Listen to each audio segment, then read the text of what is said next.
I completed 75 hard, and it was much harder than I expected it to be. I found myself on autopilot in life, just going through the motions and just getting by. It wasn't until I read the book Can't Hurt Me by David Goggins, and honestly, once I read that book, I felt like a little bitch that I wasn't pushing myself and that the human body and mind can achieve so much more than what you actually might think it can. I decided to challenge myself both mentally and physically, and let me tell you, this was not at all what I was expecting it to be. I was expecting to go into this thinking it was going to be a breeze. I was just going to go right through and cakewalk, but I was in for a rude awakening. In the past, my everyday routine was fairly similar to the task that you have to do with 75 hard, so when I was going into it, I just thought to myself, hey, this isn't going to be too bad. I basically did this in the past, and it wasn't until I actually started that I realized that it wasn't going to be the same thing and it was going to be a lot harder. So for those that don't know, what is 75 hard? 75 Hard is a challenge created by Andy Frisella. He's the CEO of a couple different companies, but the main one's the supplement company that it ties into. And the goal of it is to push yourself both mentally and physically and help you become the best version of yourself. At first, when I started looking into this, I was a little bit confused because I looked up articles to try and figure out what you had to do, and there was different articles saying different stuff. And then I also looked on his Instagram stories, and then when you look on those, he has 75 hard, and then he has phase 1, phase 2, phase 3, and then it seems like he goes back into 75 hard, and you can't finish 75 hard until X date. So it just got really confusing, so I just signed up for his newsletter to figure out exactly what I needed to do for 75 hard. So the task that you have to do every single day for 75 hard is a progress picture every single day, 2 45-minute workouts. One of them has to be outdoors and they have to be 3 hours apart from each other. The third one is drink a gallon of water every single day. The fourth one is you have to read 10 pages from a nonfiction book. The fifth one is you have to follow a diet. The sixth one is there's no cheat meals and no alcohol allowed. So it's as simple as that, and the fact that I basically did this in the past outside of the progress picture and the 2 45-minute workouts, my workouts were typically longer and they just accounted for about an hour, hour and a half. I figured this was going to be pretty easy. So after reading Can't Hurt Me, I wanted to push myself as much as possible, and I also read in his other phases and in different blog articles that you have to take a 5-minute cold shower. So I decided to add that in as well to try and push myself as much as possible physically and mentally. I already made a video talking about and going in depth on my cold shower journey, so if you want to check that out after this, feel free to check that one out to see how it went. My process was fairly simple to ensure that I got all my tasks done every single day. In Notion, I just created a bunch of different days, day 1 through 75, and each one had the tasks that I had to do every single day, and it was just different to-dos, and it was just a good way for me to keep track and make sure that I didn't miss, at the end of the day, any of my tasks for the day. For example, one of the tasks is drinking a gallon of water every day, and my bottle is 32 ounces, which is 1/4 of a gallon, so I don't want to come back at dinner time and be like, oh, how many did I have? So it was just an easy way to keep track of it. And I also had a notes tab just for me to keep track on the day, maybe write down any struggles that I had, any thoughts, but it typically acted as my workout log just so I could track my workout 1 and workout 2 and what I did for it. First, I'm going to go through my process and how I did everything, and then I'm going to touch on different takeaways and what I learned from doing this challenge, and then what you can expect going into this challenge if you decide to do this yourself. For me, sticking to a routine and habits really helped me along in this process, and if you do this, that's one tip that I would recommend that you do is get in a habit and a routine of doing it. For me, my progress picture was the exact same thing every day. I would wake up, go to the bathroom, and then once I did that, I took my picture. So it was the exact same routine and habit, and I never forgot, other than the first day, I never forgot taking my picture. Also, if you're able to crush your tasks out early in the morning, that's just a great feeling. My weekends were the best because they would look like this. I would wake up, take my progress picture, go for my outdoor run, take a cold shower once I got back, read my 10 pages, and I would also have a 1/4 gallon of water. So I just already crushed out majority of the tasks on the day, and this gave me a great sense of accomplishment as it was typically only 8 o'clock and I already got 3/4 of my tasks done, and I just basically got to wait to do my last workout and I just got to drink my water. So doing my tasks early in the morning gave me a great sense of satisfaction, and my weekdays were very similar to that. It was just my reading would be put back to at night. My outdoor workouts stayed the same as well throughout this challenge, where I would typically go for a run, averaged around 4.7 miles, and then I would go to the park, and when I was at the park, I would get 6 sets of pull-ups when I was just doing my laps. And the really cool thing about that is I kept track of my workouts, and when I look back to add up my totals for my pull-ups, I didn't realize the amount of progress that I had made. The progress just happened, and the fact that I was doing it every single day, I didn't realize just how much progress I was actually having. At the start, when I was doing my 6 sets, I was only getting around 3 pull-ups, and then towards the end, I was getting about 13 pull-ups per set. So it was really cool when I looked back at it, and I didn't really realize how much progress I had made. And my final total for the amount of pull-ups that I had done was 3,352 pull-ups in that 75-day period, averaging about 45 pull-ups. And then I also ran for 350 miles.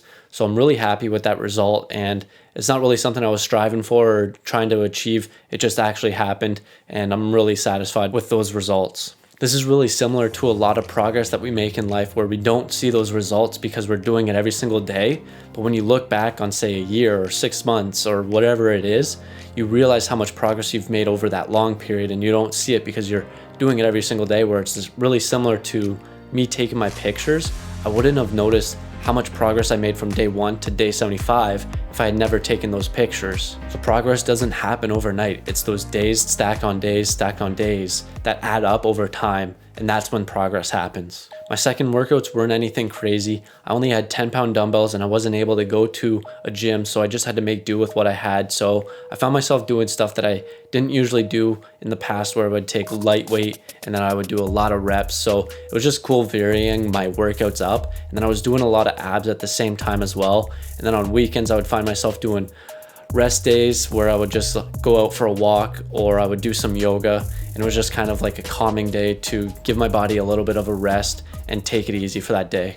In regards to my diet, I just basically made up my own, where it's just eat clean. There's no unhealthy foods in there. So I just basically stuck to what I was doing. I cut out all the junk food, which is kind of tough because I currently live with my parents and there's a bunch of junk food in there, and it's really tempting. And every time I would open my freezer to get my frozen blueberries, there's a box of frozen cookies sitting there calling my name, and I had to say no every single day. So that was tough, but I just had to eat clean, and that was pretty much my diet that I went with. For drinking the 1 gallon of water every day, I pretty much already did this. I probably already drank at least a gallon of water every single day, so I didn't change much. I just had to track it, and that wasn't too hard for me as I pretty much already did that, and I only drink water pretty much right now.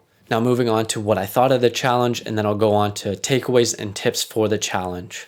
At first, I liked seeing the struggles and the obstacles, say when I was outside going for a run and it's raining or windy or snowing and there's like a foot of snow. I enjoyed that at first, and I'm like, I'm doing something others won't do. So it just felt like I was becoming better. But the further I got into the challenge, it just became annoying, and it's like, okay, I could do without the rain and run and the snow, and I would just like some warm weather and just not have these obstacles. It just got annoying towards the end, but at the start, I was in that mindset where I was like, yes, I love these obstacles. This is making me better.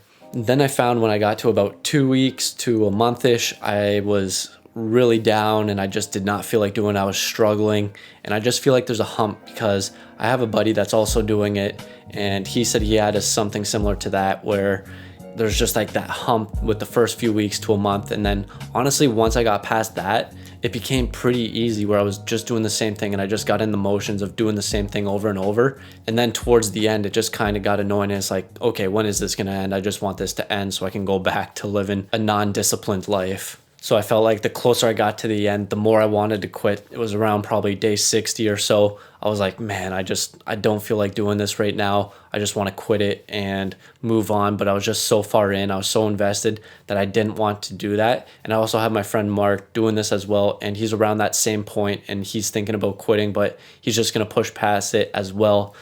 So it just seems like once you get towards that end, it seems like there's that little period where you're like, oh, I just want to quit and just get it over with. So this is one thing that I think about this challenge, is that it's not sustainable. You can't do this every single day for your life. Like, I mean, you can, but it's not really sustainable because you can't have cheat meals. You can't have alcohol. And for me, I currently don't drink, so that's not a big one. But the cheat meals, like I can't go out to eat to restaurants because I don't have any cheat meals, and I can't eat this junk food or whatever it is. I got to stay clean, and then you got to follow a diet.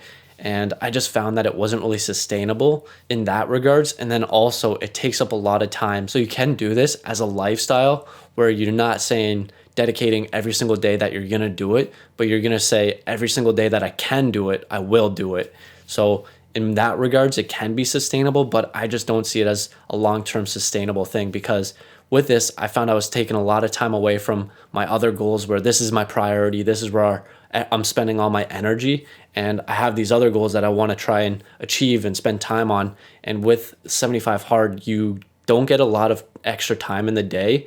You lose a lot of time because you're spending more time cooking, you're spending more time eating, you're spending more time working out, and you're just doing a lot of stuff, and it's taking away a lot of time that you could be doing other stuff, say working on a business or working on a side hustle.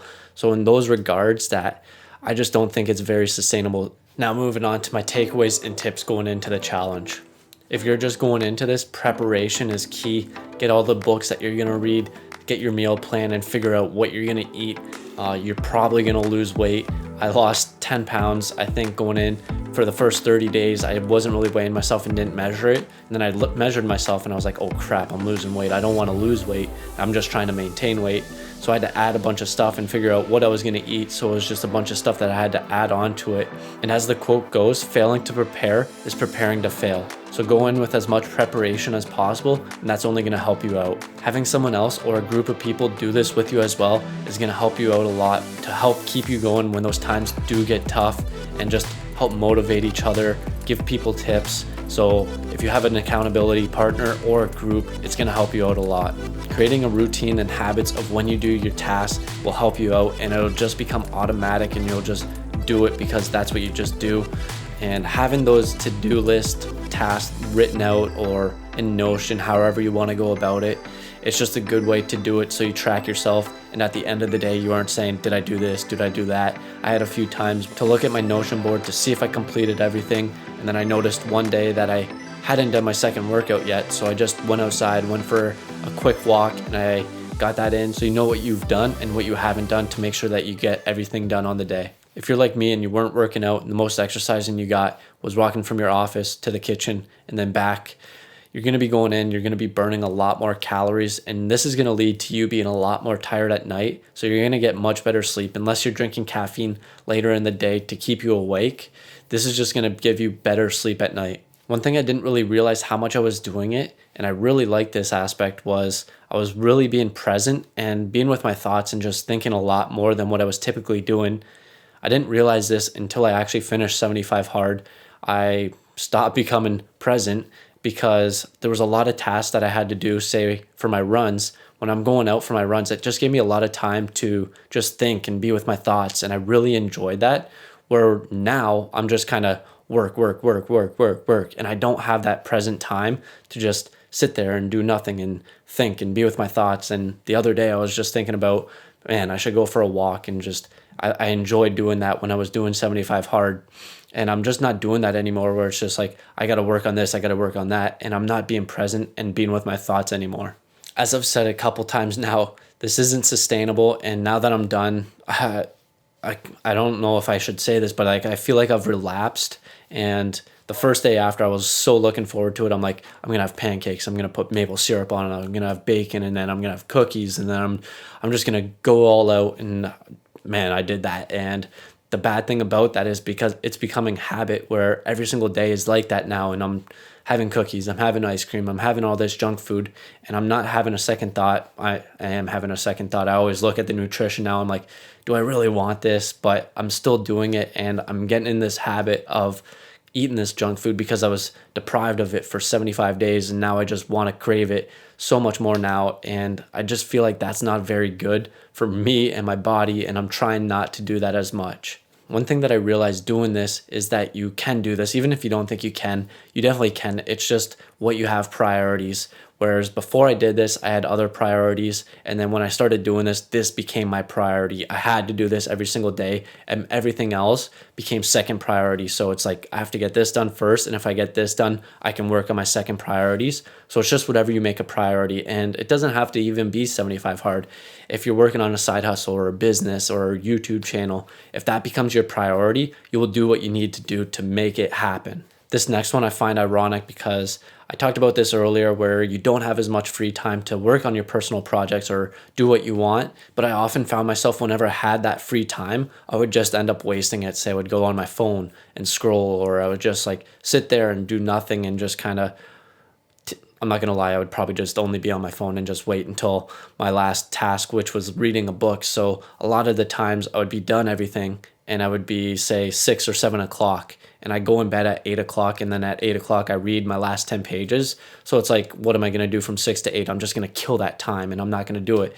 So I say that it takes up a lot more of your time, but I found whenever I had that free time, I just wasted it. So the premise I'm trying to get to is, if you're doing this, have some outside goals that you're trying to achieve and strive for as well to keep you occupied during that little downtime that you might have, just so you're not wasting it like I did. Lastly, this is going to help you build up and teach you a significant amount of discipline. You're going to have to say no a lot. You're going to have to say no to going out. You're going to have to say no to eating junk food. You're going to have to say no to a lot of things. I found myself saying no to eating pizza. I had a few times when I was with people and they were having pizza and I'm like, oh, I really want pizza right now. So it's going to build up a lot of discipline, which is only going to help you out so much in the future. 75 Hard will teach you a significant amount of discipline, will probably get you in the best shape of your life. It's going to push you to your limits to get you to be the best version of yourself, both physically and mentally. Filled with several ups and downs, but I think it's a great challenge if you're wanting to better yourself. It's definitely not for everyone, and it's not going to be a walk in the park like I thought it was going to be. If you go in with a little preparation, have an accountability partner, and keep your goal in mind, your chances of finishing this is going to increase significantly. Have you done 75 Hard before or thinking about doing it? Let me know in the comments below your experience, or if you have any questions, that I'd be happy to reach out and give you any insights that I do have. I just want to say thanks for watching. If you want to see my full video on taking cold showers and my experience there, you can watch that and go out there and be the best version of yourself.